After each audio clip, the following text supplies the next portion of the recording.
ಮಾನ್ಯ ಮುಖ್ಯಮಂತ್ರಿಗಳು ನಿನ್ನೆ ಮಾನ್ಯ ಸಭಾಧ್ಯಕ್ಷ ಪರಿಸ್ಥಿತಿ ತಕ್ಷಣ ಆಯಿಲ್ ಕಂಪನಿಗಳಿಗೆ ಪತ್ರವನ್ನು ಬರೆದು ಈ ಪರಿಸ್ಥಿತಿಯನ್ನ ಯಾವ ರೀತಿ ಅಡ್ರೆಸ್ ಮಾಡ್ತಾರೆ ಮಾನ್ಯ ಸಭಾಧ್ಯಕ್ಷರೇ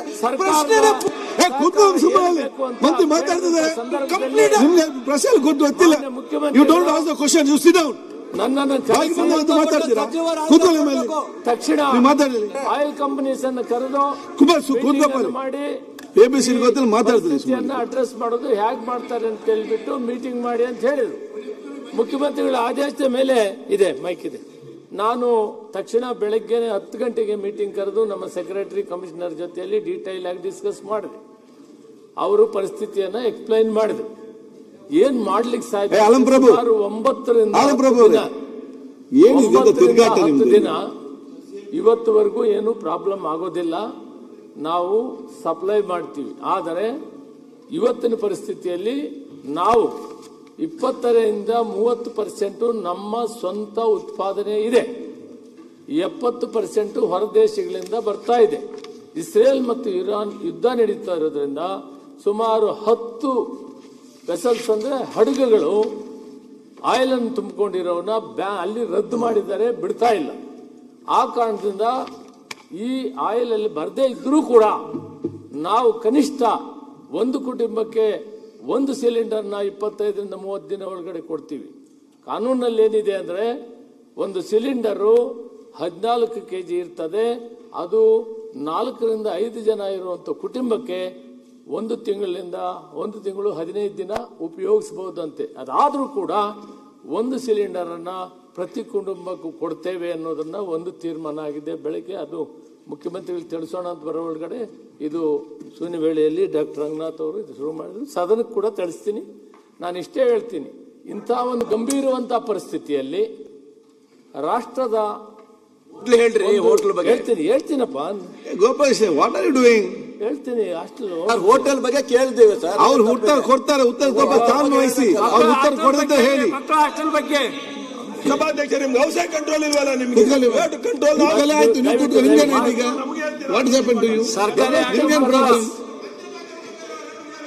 ನೀವು ಕಂಟ್ರೋಲ್ ಇದ್ರೆ ಹೌಸ್ ಕಂಟ್ರೋಲ್. ಡೊಮೆಸ್ಟಿಕ್ ಬಡ ಮಕ್ಕಳ ಹಾಸ್ಟೆಲ್ ಬಗ್ಗೆ ಹೇಳ್ಬೇಕಾಗುತ್ತೆ.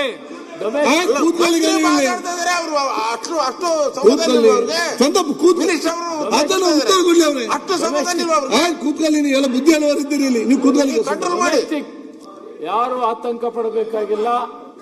ಒಂದು ಕುಟುಂಬಕ್ಕೆ 1 ತಿಂಗಳಿಗೆ 1 ಸಿಲಿಂಡರ್ ಕೊಡೋದು ತೀರ್ಮಾನ ಆಗಿದೆ. ಎರಡನೇದು, ಯಾರು ಕೂಡ ಹೆಚ್ಚು ಸಿಲಿಂಡರ್ನ ವಿನಾಕಾರಣವಾಗಿ ಇವತ್ತು ಡಿಮಾಂಡ್ ಇದೆ ಅಂತ ಹೇಳ್ಬಿಟ್ಟು ಯಾರು ರಿಜಿಸ್ಟರ್ ಮಾಡೋದಕ್ಕೆ ಅನುಮತಿ ಕೊಡೋದಿಲ್ಲ ಮತ್ತು ಬ್ಲ್ಯಾಕ್ ಮಾರ್ಕೆಟ್ ಕೊಡೋಕ್ಕೂ ಅವಕಾಶ ಕೊಡಲ್ಲ. ಎಸೆನ್ಷಿಯಲ್ ಕಮಾಡಿಟಿ ಆಕ್ಟ್ ಇದೆ, ಕಾನೂನು ತಗೊಂತೀವಿ, ಕಾನೂನು ಪ್ರಕಾರ ಕ್ರಮ ಜರುಗಿಸ್ತೀವಿ. ಈ ಸಂದರ್ಭದಲ್ಲಿ ಅದಕ್ಕಿಂತ ಮೊದಲು ಏನು ಮಾಡ್ತೇನೆ ಅಂದರೆ, ನಾನು ಅಪೀಲ್ ಮಾಡ್ತೀನಿ ಗ್ರಾಹಕರನ್ನ, ದೇಶ ಕಷ್ಟ ಪರಿಸ್ಥಿತಿಯಲ್ಲಿರುವಾಗ ಯುದ್ಧ ನಡೆಯುವಂಥ ಸಂದರ್ಭದಲ್ಲಿ ಎಲ್ಲರೂ ಸಹಕರಿಸಬೇಕು.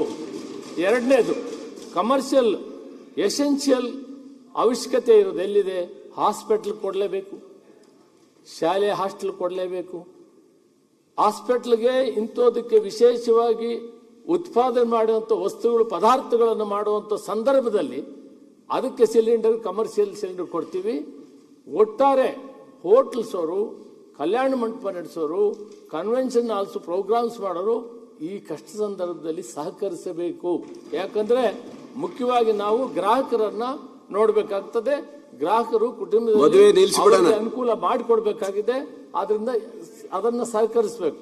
ಅದೇ ರೀತಿ ಪ್ರತಿ ವಾರಾನು ಸೆಕ್ರೆಟರಿ ಅವರ ನೇತೃತ್ವದಲ್ಲಿ ಆಯಿಲ್ ಕಂಪನೀಸು, ಗೈಲ್ ಕಂಪನಿಯವರು ಪ್ರತಿ ವಾರಾನು ಅವರ ರಿಪೋರ್ಟ್, ಅವರು ಮೀಟಿಂಗ್ ಮಾಡಿ ರಿಪೋರ್ಟ್ ಅನ್ನ ಮುಖ್ಯಮಂತ್ರಿಗಳಿಗೆ ಕೊಡಬೇಕಂತ ಕೂಡ ನಾನು ಇವತ್ತು ತೀರ್ಮಾನ ಹೇಳಿದ್ದೀನಿ. ಯಾರು ಆತಂಕ ಪಡಬೇಕಾಗಿಲ್ಲ ಮತ್ತು ಅಪೀಲ್ ಕೂಡ ಮಾಡ್ತೀನಿ. ಮಿತಿ ವ್ಯಯ ಮಾಡಬೇಕು. ಯುದ್ಧ ಕಾಲದಲ್ಲಿ ನಾವೆಲ್ಲ ಕಲ್ಕೊಳ್ಬೇಕಾಯ್ತು. ಹೋಟೆಲ್ ಸಹಕರಿಸಬೇಕು. ಹೋಟೆಲ್ ಸರ್ಕಾರಿ ಸಂದರ್ಭದಲ್ಲಿ ಹೇಳ್ತಾ, ಕಮರ್ಷಿಯಲ್ ಅವರು ಈ ಸಂದರ್ಭದಲ್ಲಿ ಹೋಟ್ಲರ್ಗೆ ಸ್ವಲ್ಪ ಕಷ್ಟ. ಆಮೇಲಿಂದ ಕನ್ವೆನ್ಷನ್ ಆಲ್ಸೋ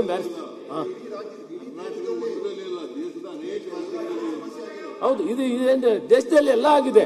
ಆದ್ರೆ ಅಡ್ರೆಸ್ ಮಾಡೋದಕ್ಕೆ ನಾವೇನಿಲ್ಲ ಅಂತ ಹೇಳಲ್ಲ. ಭಾರತ ದೇಶದಲ್ಲಿ 25ರಿಂದ 30% ನಾವು ಉತ್ಪಾದನೆ ಇದೆ. ನಾನು ಕೇಂದ್ರದಲ್ಲಿ ಸರ್ಕಾರದಲ್ಲಿ ಕೆಲಸ ಮಾಡಿದ್ದೇನೆ. ಉತ್ಪಾದನೆ ಇದೆ. ಆ ಉತ್ಪಾದನೆಯಿಂದ ಇವತ್ತು ಯುದ್ಧ ನಡೆದು ಅವ್ರು ಕೊಡಕ್ಕಾಗದಿದ್ರು ಕೂಡ ನಾವು ಒಂದು ಸಿಲಿಂಡರು ಒಂದು ಕುಟುಂಬಕ್ಕೆ ಕೊಡ್ತೀವಿ. ಅದಕ್ಕೇನು ತೊಂದರೆ ಇಲ್ಲ. ಮಿಕ್ಕಿದ್ದಕ್ಕೆ ಸಹಕರಿಸಬೇಕು ಅಂತ ನಾನು ಮನವಿ ಮಾಡ್ತೀನಿ. ಶರತ್ ನಾಯ್ಕ್.